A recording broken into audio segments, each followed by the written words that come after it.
गणपती म्हणला की 5 फळांची मागणी असतेच आणि त्याच पद्धतीने दिंडोरी तालुक्यात सुद्धा डाळिंब शेती व्हायला लागलेली. आता डाळिंबाचं उत्पन्न पाहत असताना दिंडोरी तालुक्यात सुद्धा आता डाळिंब आहे.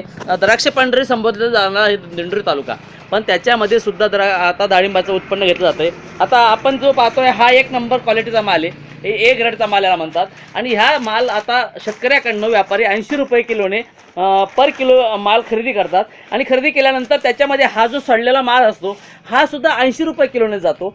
परंतु हा जो माल घेतल्यानंतर सर्रास ज्यावेळेस तो डाळिंब घेतला जातो त्यावेळेस व्यापाऱ्याला सुद्धा फटका बसतो, कारण की बाजारात हा जो सडलेला माल आहे हा 80 रुपये किलोने जात नाही. आता आपल्यासोबत व्यापारी आहेत, त्यांच्याकडनं जाणून घेऊया. केशव चित्ते म्हणून तुम्ही आता डाळिंबाची जी आहे, तुम्ही डाळिंब विकत घेतात, तुमचं काय मत आहे याच्यावरती?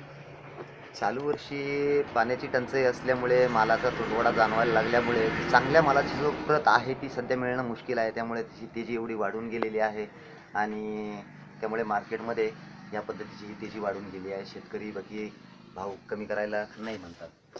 हां, शेतकरी भाव कमी करायला नाही म्हणतायत, परंतु डाळिंब असं आहे की हा काही आपल्याला घरात ठेवता येत नाही. हे पीक बाजारात न्यावं लागतं. शामराव सोनवणे, ऑनलाईन लोकमत, दिंडोरी, नाशिक.